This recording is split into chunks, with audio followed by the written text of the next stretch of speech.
Comment faire pour toujours être joyeux dans le Seigneur? Je crois que vous allez me dire que personne n'est jamais joyeux dans le Seigneur. Quelqu'un doit avoir un truc. C'est quoi ton truc pour être toujours joyeux dans le Seigneur? Et je ne parle pas du jour, par exemple, que tu as eu, je ne sais pas, qu'on a préparé ton meilleur repas à la maison, ou bien que tu as eu un A étoile. Je parle du jour où tu as eu un F. Un chrétien ne doit pas avoir un F là, mais au cas où peut-être tu étais malade et je ne sais pas ce qui s'est passé. Mais je parle du jour où il y a eu une adversité. Qu'est-ce que tu as fait pour retrouver ta joie ce jour-là? Ce jour-là, je loue le Seigneur. Tu as loué le Seigneur. Pendant que je loue, la joie vient. Amen. Amen. Est-ce qu'il y a quelqu'un d'autre? Il faut se réjouir dans le Seigneur lorsque tu n'es pas content. Que tu sois content ou pas content, tu dois te réjouir dans le Seigneur. C'est ça la vérité. Alléluia. Est-ce qu'il y a quelqu'un d'autre? C'est bon. Super.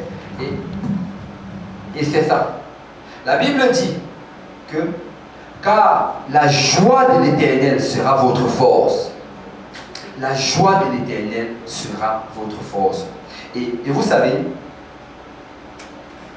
pendant toute la semaine, chacune des activités en fait qu'on fait, peut-être que vous ne le réalisez pas souvent, mais la prière, la persévérance face à l'adversité, l'évangélisation, le jeûne, chacune de ces choses-là, c'est un combat. L'ennemi est contre toi. L'ennemi t'oppose quand tu fais ça, chacune de ces choses-là.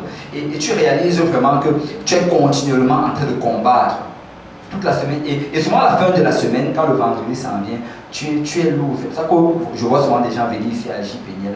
Ils ont même du mal à commencer à louer. Ils ont du mal à commencer à battre le musicien, le chantre est en train de s'égosiller ici de toutes ses forces. Il chante jusqu'à ce que sa voix même peut-être est sur le point de partir. Les gens sont juste encore dans leurs problèmes de toute la semaine. Tu as combattu toute la semaine. C'est vrai que tu as combattu. Parce que chacune des choses que tu as fait, c'était un combat.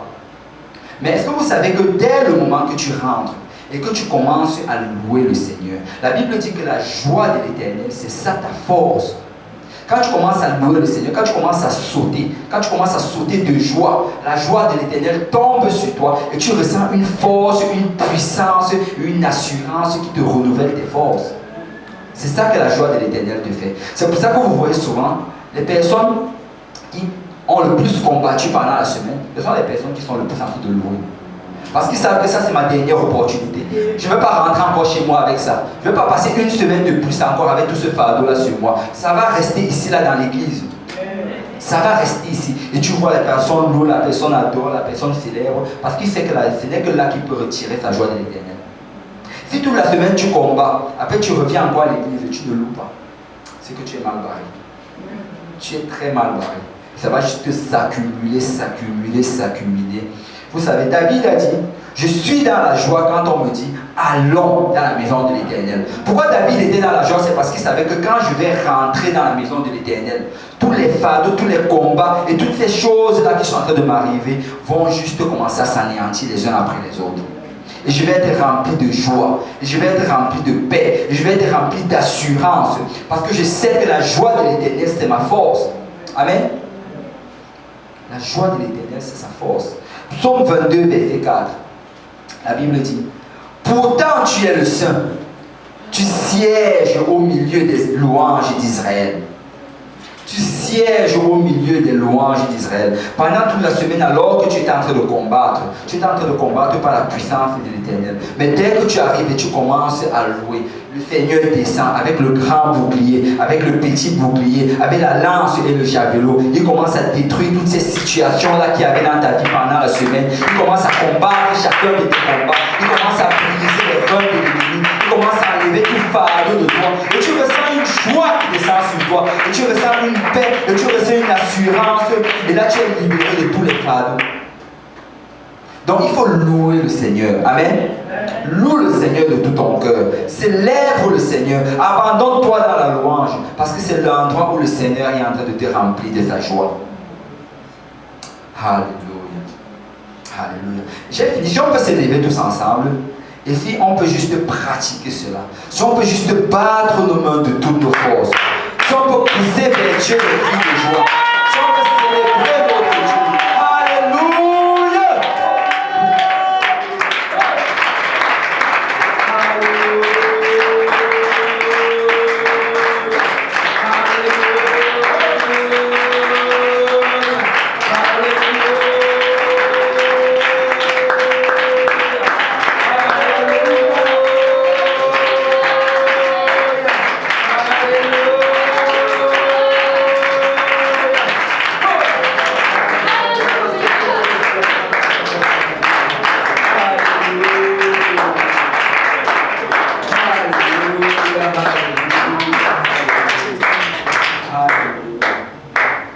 Je me sentais juste de dire à quelqu'un aujourd'hui, continue à marcher. Continue à marcher. Vous savez, la formule est tellement simple pour vivre pour Dieu. Pour vivre pour Dieu, c'est très très simple. Pour connaître la volonté de Dieu dans ta vie, c'est très très simple.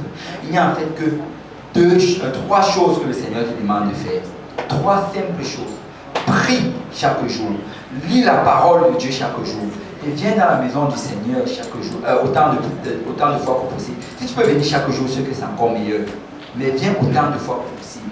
Parce que dans la prière, tu vas recevoir l'intelligence spirituelle, le discernement. Il va te montrer ce qu'il veut que tu fasses dans ta vie, ce qu'il veut que tu enlèves, ce qu'il veut que tu commences à faire, quelle direction prendre dans ta vie.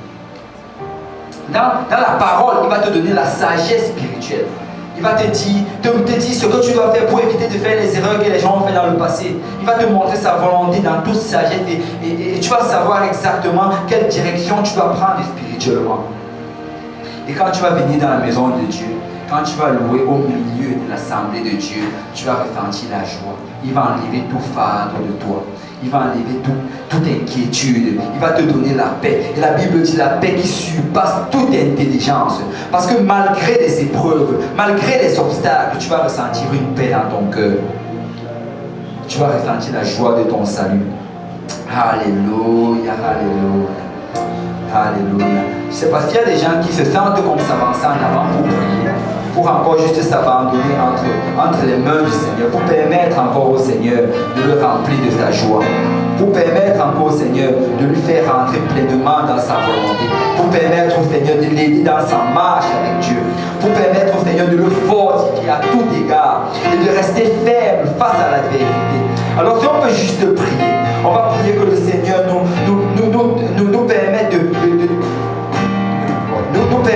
de marcher entièrement dans sa volonté, de lui être agréable, en portant le fruit de l'esprit, en croissant dans la connaissance de Dieu. Nous allons demander au Seigneur de nous aider à faire de la prière un privilège dans notre vie. Que la prière ne soit pas un fardeau, mais que la prière soit un privilège. Nous allons demander au Seigneur de nous montrer la voie que nous devons suivre, et de ne pas s'attarder sur les choses de la vie, mais de nous parler entièrement, afin qu'on puisse connaître sa volonté, et qu'on puisse s'abandonner entièrement dans sa volonté. Alléluia, alléluia, alléluia. Oh Seigneur, je veux marcher, Seigneur, avec toi, Papa. Je veux marcher d'une manière digne, Seigneur, de toi, Papa. Oh Seigneur, enseigne-moi, Seigneur, les voies, Papa. Enseigne-moi, Seigneur, les voies que je dois suivre, Seigneur. Seigneur, transforme-moi en ce jour, Seigneur. Je veux être agréable, Seigneur, entièrement, Seigneur. Depuis le lever du soleil, Papa, jusqu'au couchant du soleil, Papa. Que chacune de mes actions, Seigneur, te soit agréable, Seigneur. Seigneur, je ne veux pas laisser, Seigneur, la place à l'ennemi, Papa. Je ne veux qu'aucune de mes actions, Seigneur, ne glorifie l'ennemi, Papa. Mais je veux te glorifier, Seigneur, à tout le Papa. Oh, Seigneur, guide-moi dans mes paroles, Papa. Guide-moi dans mes actions, Seigneur. Guide-moi, Seigneur, dans mes conversations, Papa. Oh, Seigneur, j'ai besoin, Seigneur, de toi en ce jour, Seigneur. Guide chacun, Seigneur, ne vienne pas dans les sentiers de la vie, Papa. Oh, Seigneur, je ne veux pas, Seigneur, errer à gauche, Seigneur. Je ne veux pas, Seigneur, errer à droite, Papa. Mais je veux marcher dans tes voies, Papa. Je veux être agréable dans toutes choses, Seigneur. Je veux porter le fruit de l'esprit, Papa. Seigneur, je veux être rempli d'amour, Papa. Je veux être rempli de joie, Seigneur. Je veux être rempli de paix, Seigneur. Oh, Seigneur, mets la patience, Seigneur, en moi, Papa. Seigneur, mets la bonté, Papa. Je veux être fidèle à ta parole, Papa. Et être tempérant, Papa. De persévérer, Seigneur. Et avancer, Seigneur. Croire dans ta connaissance, Seigneur. Je veux te connaître davantage, Seigneur. Oh, Seigneur, tu as dit, Seigneur, que Abraham, c'est ton ami, Papa.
Car tu demeures au milieu des adorations de ton peuple.